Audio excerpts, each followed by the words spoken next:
is up, everybody? Shauna D-Man here. Welcome back to the channel. Hope you guys are doing great. Hope you guys are having yourselves a great week. We are back with our episode 10, 11, 12 review of Andor Season 2. That's before you're going to see the 10 review, episode 11 review, and then episode 12. Just a way I can just cut it up that way instead of just doing one long continuous video to try to remember everything. Before we get into it all, this Saturday, I'll be live streaming here on the channel for a little bit, going over some of the news we've gotten. We got some Spider-Man Noir, new Superman trailer drops today, depending on when you are watching this on Wednesday. And I'm trying to do and some other things we'll cover as well in the stream on Saturday. So definitely come and check that out on Saturday. But let's jump into it. Episode 10 review of Andor. We had our probably one of the best arcs of the series, or I guess maybe more of season 2, and then episode 8 being one of the best episodes of the series as a whole. Like, we came off that emotional high of episodes 8 and 9, 7, 8, 9. Now we move into this one, where this is basically a farewell letter, a mother-daughter episode. A father-daughter episode, because we kind of get some clarity on Luthen and Kayla's backstory. But before we jump into all that, Lonnie calls to Luthen and Kayla. Very important news. And you kind of figured this was going to happen, but I kind of maybe hope it had something different, but it is what it is. But Lonnie and Luthen meet, and Lonnie tells Luthen that he's basically discovered everything. He knows the Emperor's energy thing is a lie. It's a front. And you hear him talk about how Krennic's been building a weapon for the past 10 years. Colonel Yularen just found out about a month ago about it. Galen Erso, Scarif, everything, the Gorman front, what was needed from there. Lonnie put it all together to realize what was going on. And Luthen is trying to get him to tell him the information. And Lonnie's like, what safety and guarantee do you have of getting me, my wife, and kids out of here? And where are we going to go? And he tells him Yavin, and Lonnie's like, Yavin and everything. But that was probably the moment where you thought Lonnie's probably not going to make it out of this, because he had got whiff of information that Dedra was putting a task force together. And Lonnie thinks they're coming after you. And Luthen's just like, tell me about this weapon. And then he beats Kayla. Basically has to remember this: Scarif, Galen Erso, Kyber crystals, Jedha, this. She has to remember all this. And they start to kind of argue about one needs to do the burn and everything, and the other needs to be ready. Luthen says, I'll do the burn. You just be there waiting for me. And, just be there waiting. We find out Luthen killed Lonnie, which was sad. It was very much sad. Lonnie was a very good character throughout both seasons, and what the role he was given for this particular series. But yeah, Luthen killed him. I'm not sure how he had a blaster bolt, but I would think a loud blaster would draw attention, unless they were just so alone. It didn't matter. And then a little nitpick is they're discussing all this. They're talking about Galen Erso, Kyber crystal, Scarif. They're talking about all this out in the open. Now I understand probably it makes sense because at this point there's no point in hiding. The ISB is coming. We got to be ready. We got to get all this information out to where it needs to go, which is to Yavin and the rebellion. And so Kayla goes to be ready to get everything for them to leave. Luthen goes back to the shop. He starts burning the master control panel and everything. And that is when Dedra shows up. and tries to talk a little art with Lucen, and she pulls out a imperial, I forgot what it was called, but like the device that um Andor stole in season one. She pulls that out, places it, and it's basically got you. You know, she was like, you've been living here, operating in the peace and quiet of the Empire, and you know, she she notices the smoke coming from the back room, pulls out the blaster, but Luthen has gone and stabbed himself. And she calls him back up. She rushes everybody in. They're able to stable Luthen and take him to the hospital while Kayla watches from the crowd. And then we get a little montage of ISB, which was actually relatively cool. Just watching it, like you're watching like how you watch police officers or forensic people kind of gather evidence and stuff like that. They take the knife that Lucen stabbed himself, put it in the bag. They're just taking forensics and everything, checking out the control panel, which I don't know if they're going to get much out of that because Lucen burned it. At least he burned half of it, but I'm sure he did enough to where it doesn't matter at this point. And so we jump over to ISB where Pottergrass and Hertz. He talks about how Dedra led a raid this morning. She believes she's captured axes, and Hertz tells Pottergrass that I was late because the young is dead, so Lonnie is dead, and I wonder in his mind, in Pottergrass' mind, it clicked. Something maybe might have clicked for him because the way he kind of like took in that information, it was kind of like, potentially Lonnie had been sitting here in this room listening and discussing everything the entire several years and feeding the information to Luthen. And so the hospital's on lockdown. And Dedra's like, when it would be ready, I need him to talk. And the nurse is like, that machine that he's hooked up to is the only thing keeping him alive. And so they basically lock down the entire floor. Nobody has access to it without pretty much without Dedra's authorization.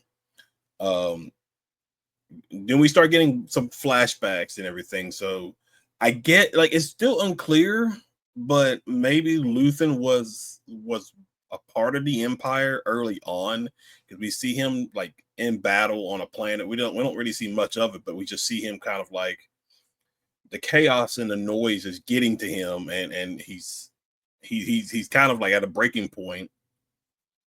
They're reviewing Luthen from a young Kayla who is hiding inside the ship that Luthen's on. It's still a little bit unclear, but I am going to go with the assumption that probably early on with the Empire, Luthen was probably a part of it. He was in the army, or however you want to call it, or whatever. But he probably got to a point to where the chaos that he was experiencing in this moment where he met Kayla, that enough's enough. And so we do kind of get a little bit of montage of them, basically working how to be what they're going to be in the future, which is rebelling against the Empire. We do see like a scene where Kayla watches a friend that she more than likely knew get killed by the Empire. One of the locals said that one of the stormtroopers got hit by a sniper, and they're just rounding people up and basically executing them. It was rough, and so then like later on with them, we see, which I thought maybe was Naboo because the scenery and everything, but I'm not sure if it was Naboo or not. They could have just been on the same planet, just a very more prosperity city. Probably not the right word I want to use, but Luthen's basically teaching her, everything that she's going to need to know. This is the beginning of what these are the roots of what would eventually will become the rebellion in some shape or form. But right now, it's just, you know, sabotage, destruction, and things like that, because they're watching so stormtroopers on a bridge with like two military transports, and Kayla seems like she's ready to blow, you know, hit the button and blow it up. But Luthen does it instead, and it blows up. And Kayla kind of like quickly looks, but Luthen's like, "Look at me," kind of like teaching her, "Wait, don't draw attention to yourself." And then look, and then he was like, "Okay, now look." And then, all right, act like the crowd. Don't stand out amongst, you know, don't be a stone standing in the chaos of a river. I know that's a weird way to say it, but these are just learning curves that would eventually go on to serve both Kayla and Luthen throughout their years in the Andor series. So meanwhile, back to present day, Kayla gets into the hospital, which was very cool to see. You don't see many like hospitals in Star Wars and stuff like that. We saw a little bit of it in Ahsoka, but very cool to see a lot more here. We got to see a lot more aliens as well. But Caleb is able to steal a nurse outfit and make her way up, making us a cute little interaction with her, moving this elderly alien, was kind of like you are with your grandma, and things like that. And she goes and she kind of like puts herself in a position where she has a detonator that she's about to use. Meanwhile, Hertz shows up and Dedra's under arrest by Pottergrass, and she's like, okay, we'll go get this settled and stuff like that. And because apparently Dedra did this on Hertz's day off, which is a very low ball move right there for sure. So while they go and get all that sorting out, Caleb presses the button which blows up several uh, transport ships, which to draw attention away from the floor, knowing that the Empire is going to go in and react to that. And then that's when she springs into action. She goes, she takes out several stormtroopers and security officers. Um, and she goes, sees Lucen one last time, kisses him goodbye, and basically unplugs the machine, you know, killing him and stuff like that. And it was very sweet, because not sweet, but it was like earlier in the episode when they were trying to sell stuff to get credits. They did this whole father-daughter thing, and Kayla was like, "Am I your daughter now?" And Lucian's like, "When it serves me." And you know, it's yeah, and it's basically how the episode ends. And you know, that's it for Luthen. Like, you knew he was more than likely not gonna make it, and that was a talking point. I think he probably knew the game was up as well, because when they were talking earlier at the beginning where he was getting ready to go meet Lonnie, Kayla was like, if everything's not perfect, then you don't go or you don't engage. And Lucen was like, I think we've run out. I think we've used up all our perfect. And so there's, man, it was something for sure. That's basically how episode 10 ends. And you know, we'll see what happens with these next two episodes, because I mean, this is it. This is it. And so, but that's pretty much it for the review of episode 10. Sit tight, guys. We're gonna jump right into the review for episode 11. So I will see you guys in a quick second. All right, guys, we're going to jump into episode 11 of season 2 of Andor. And again, this was we're basically just we're just making our way to the finish line, basically, with episodes 10 and 11. Episode 11 picks up back at the hospital as Supervisor Hurt is just kind of surveying the scene, getting everything locked down, even threatens to arrest the person in charge of the hospital because the doors are closed. And so then we switch that over to Dedra, who is was arrested in the previous episode, and she is just, I guess maybe she's waiting for Partagrass, or something. But lo and behold, it is Director Krennic. He shows up, and even he mentions like, why on earth would I come to this basement, as he called it? And he was like, he says to Dedra, I want you to say the words, and she's like, Death Star. And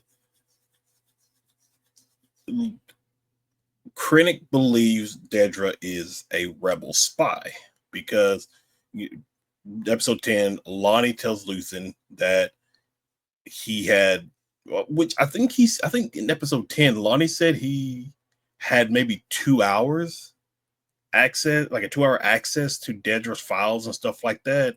But Krennic mentions 3 hours. 3 hours he was logged in.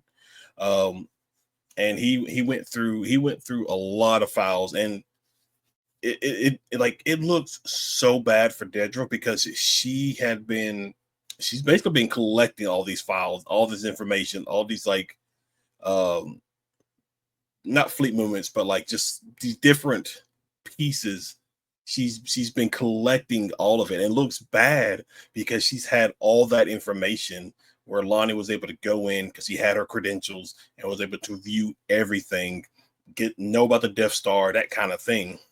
And that's why Krennic thinks she's a spy. And like her ambition, her goal to try to capture access. She even mentions that Lonnie has a brother, I believe, on Scarif, that they, they've been communicating, but nothing substantial. She's kind of looked into it, but don't know if she's looked. But Krennic's like, did you look into Young?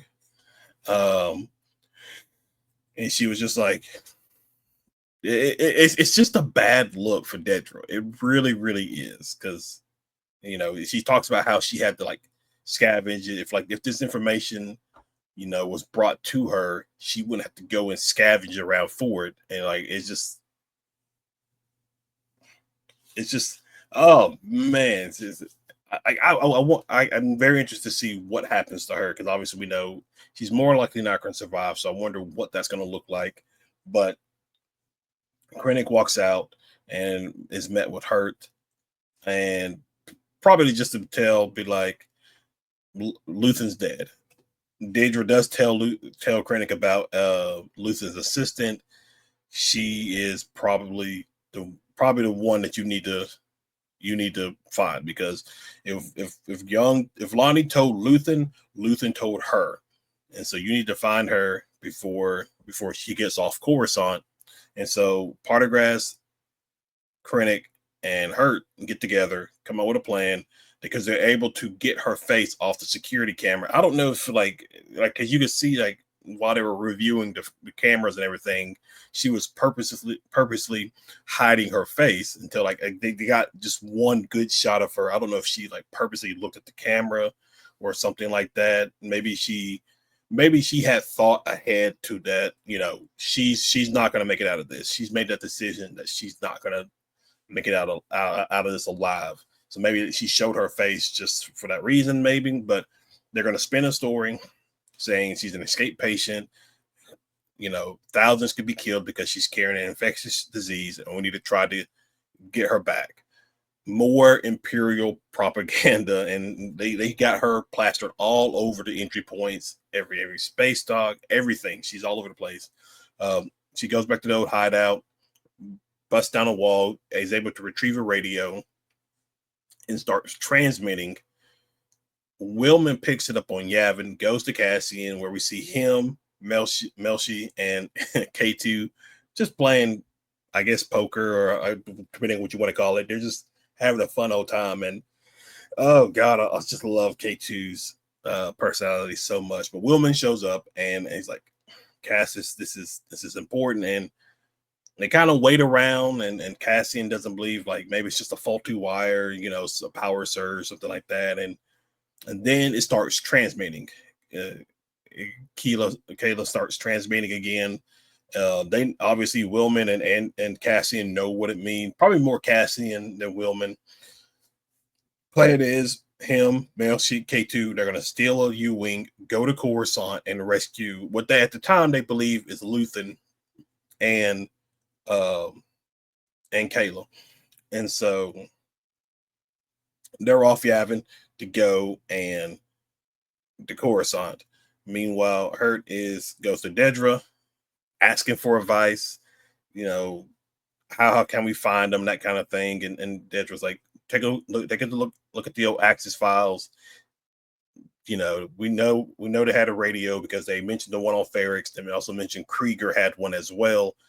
That's probably the key, like, you know, old code language, that kind of stuff. That's what you need to look for. And so it's been about a day because they go over back to Luthen's shop, and Imperials are still in there processing evidence and stuff like that. So maybe a couple of hours, maybe a day or so. It's happened since between episode 10 and 11. And they're talking to the woman that we saw kind of looking at the radio, and she's talking about it's pretty much fried and stuff like that, like, you know, the dossier files and, you know, contacts, all that stuff that's gone. And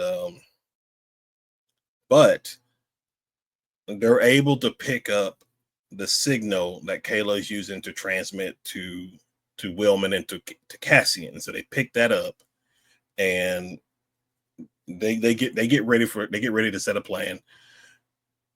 They're gonna go. They got like a squad or so of stormtroopers or tactical troopers, and they're gonna cut the communication to the building. They don't know which floor she's in, but they know generally an idea of where she's at. They're gonna go capture her alive as possible, because again, she's the only one that knows everything that Luthen knew, that he learned from Lonnie. So at this time, it's basically a race to get there. Cassian and his crew, they get there, they make their way to the hideout, and I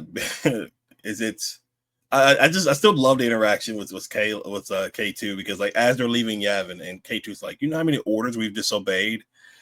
17. And then like, because Cassian tells him to turn off the communication, and he's like, he flips it, he's like 18. And so Wilmot gets confined to his quarters by Captain Darvin, and they're able to link up with Kayla, and I don't know why they just didn't leave. Well, they both kind of got there at the same time, so but they kind of like stand around, and Kayla is just this repeating everything to Cassian that Luthen told her, so he can take it back to the rebellion and everything. And at this time the communication is cut. Even K2 realizes that something's wrong, because he sees the Imperials land.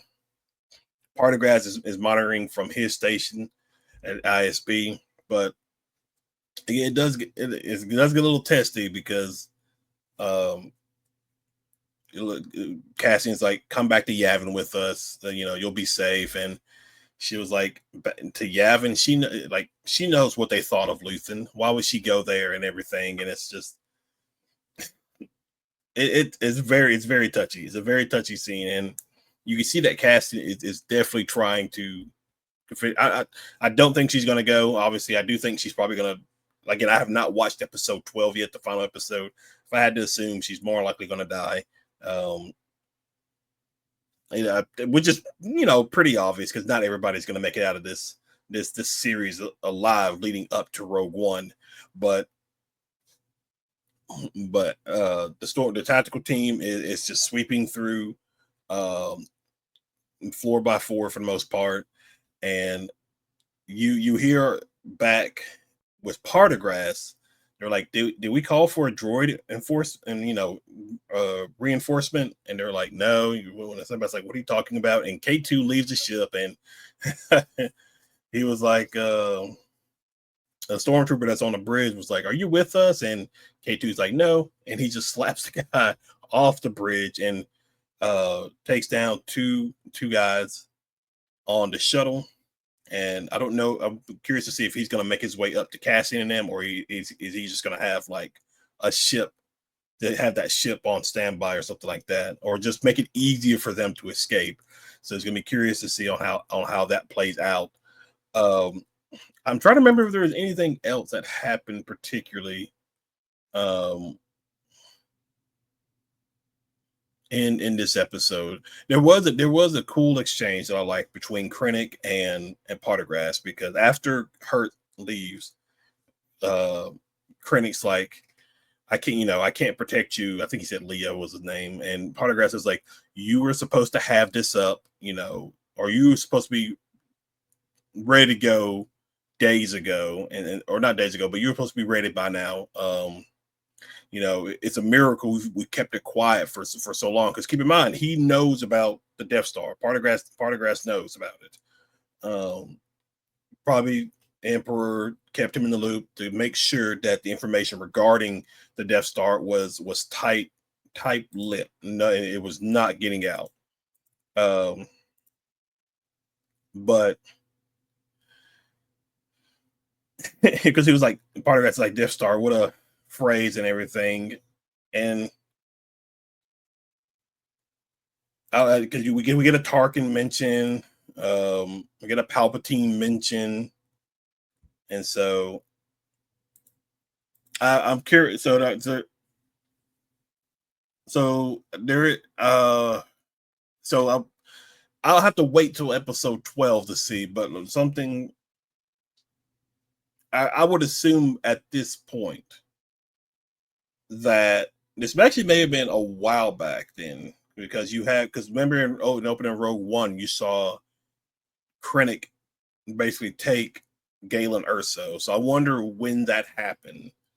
Um, so I am curious about that particular time frame. I'm sure if we had more time, because this was originally supposed to be 5 seasons, I'm sure if we had more time, we potentially could have maybe got more information about that. But because Krennic talks about how he was late, he was supposed to be at Scarif 2 hours ago.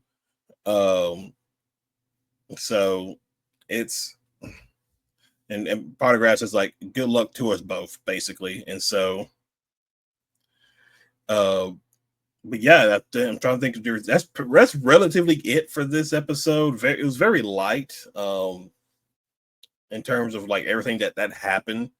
Episode 12 though, we are there. We are finally at the final episode of this series. I'm very excited to jump into it and see what it's about. So guys, let's do that. Let's jump into episode 12 of Andor season 2. All right, guys, we are going to jump into our review of episode 12 of season 2 of Andor, the final episode of this series. So I mentioned at the beginning of the video that Saturday I will be doing a live stream here on the channel.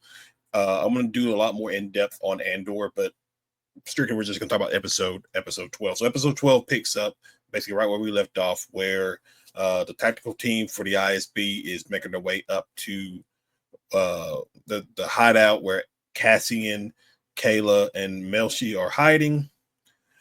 We get into a bit of a firefight. K2 comes in clutch. He picks up a dude, slams him down. And Spartan kicks another dude into the elevator. I loved it. While K2 is making his way up to Cassie and the others, the tactical team basically has him cornered. They get ready to come out. They blast the transmitter. And you'll be safe on Yavin, Kayla. So let's go. As they walk out, the tactical teams freeze. They'll move. Melshi runs back inside, and they about to start into a firefight when the sergeant, I believe it was a sergeant, he throws like a stunner, more like a concussion grenade, because the way it operated, because it shot a force out, and it knocked everybody out to kind of stun them and things like that. Kayla looks like she hits her head. And Cassian is kind of blinded for a second, was trying to find his blaster, but K2, like I said, came in clutch. He has a blaster. The way he walks out of the elevator with the blaster, kills one guy, picks up Supervisor Hurt, uses him as a shield. He dies, and then K2 takes out the rest of them. Well, Melshi got one, and then K2 took out the sergeant. And then they make their way back to Yavin, and they're coming in hot because of them not having a flight plan. There's a good chance they're going to get shot down. But on Yavin, we see that Bail Organa is now on Yavin with Mon Mothma, and we see General Draven. They're all discussing about Andor because, but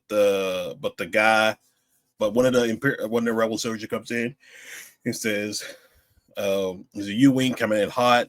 And they're like, Captain Andor, most likely, because again, they've broken 18 rules to this point, but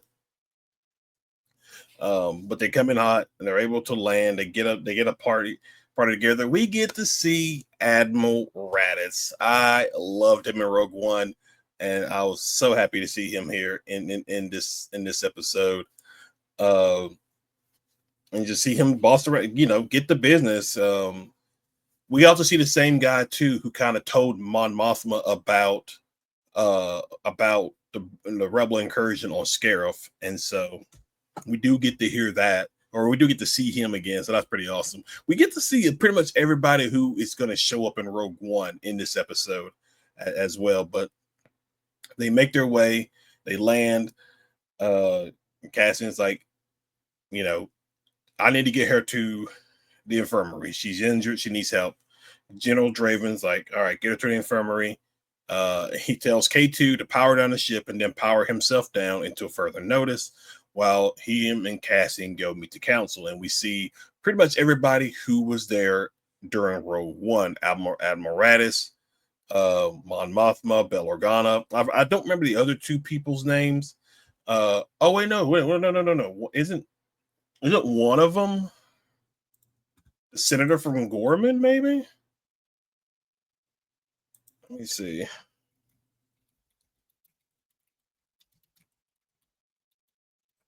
Probably not, because they would have the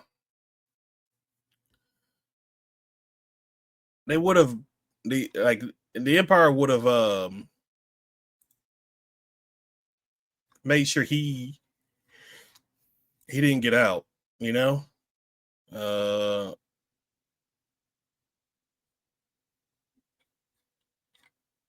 okay, well, I could be wrong. It may not have been him, but I'm probably look more into that just to double check. But that's beside the point. Anyway,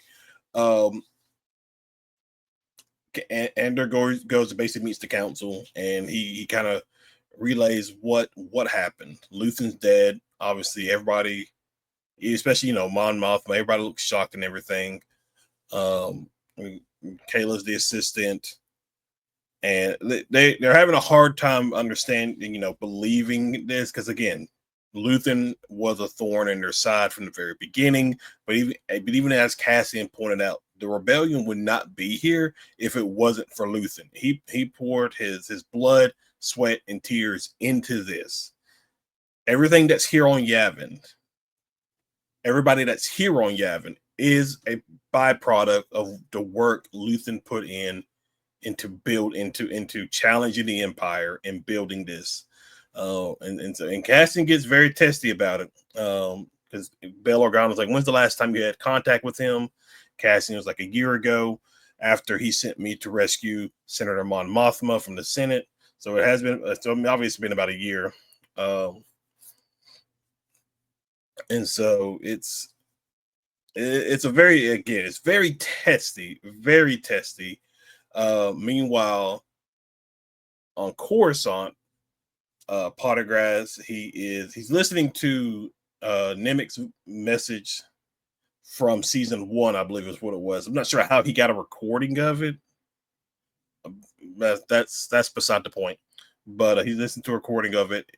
One of the guys, I can't remember his name, but we've seen him plenty throughout season 2. But he's like, they're waiting for you upstairs.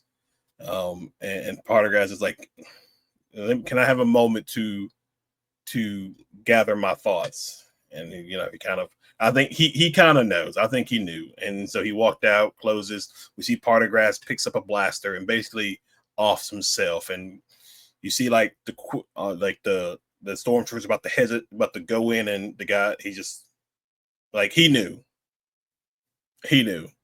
It reminded me of like that scene in Valkyrie where I forgot his name, where one of the high official Germans in Germany, instead of being hanged for, or executed for the attempted assassination on Hitler, he takes his own way out. He asks for a pistol, and he basically he goes out his way. And so basically the same thing happens here, and it's, oh man, Partagrass was, for both seasons, Partagrass was such an amazing character. The dialogue he had, and it's just like just an awesome written character, and I would have loved to see a little bit more of him.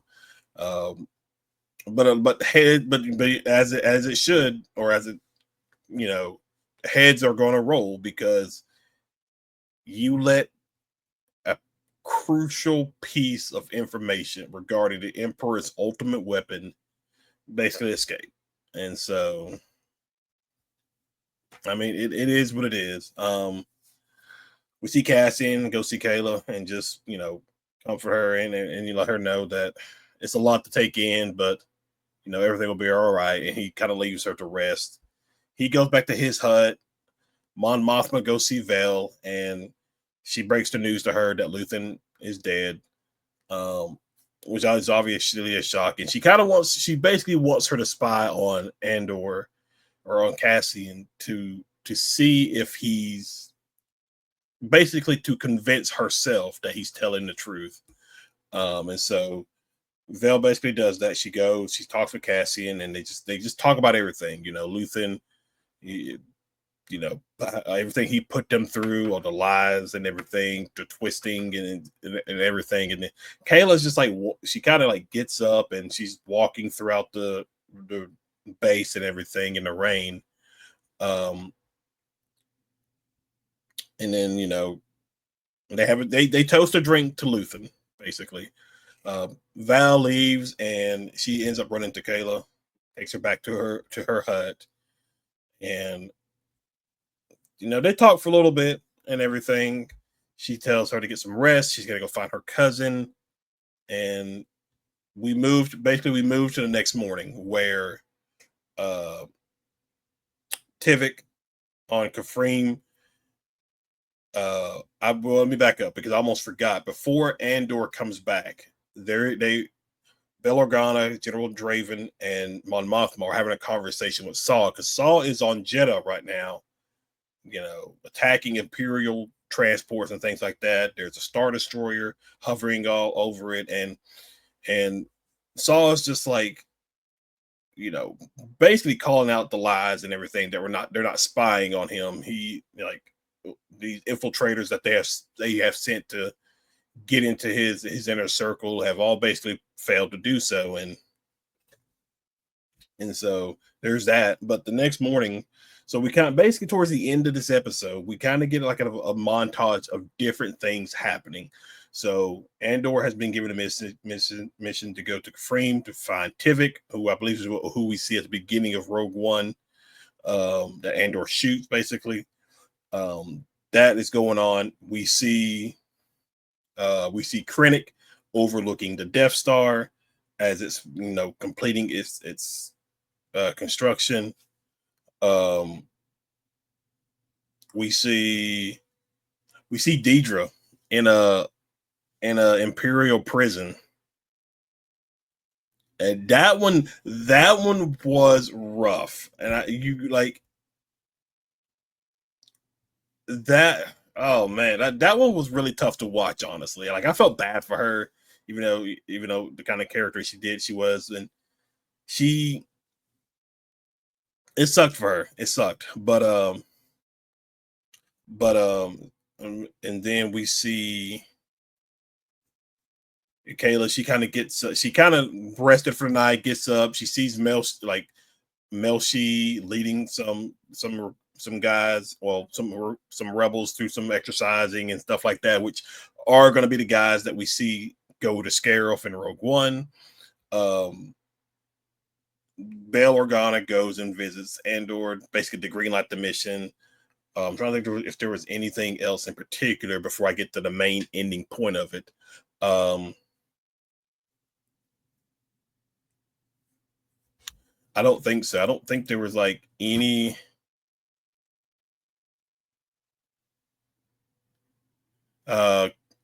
Cassian kind of acknowledges the Force healer that we saw in episode 7. We see Saw overlooking Jedha from his base. And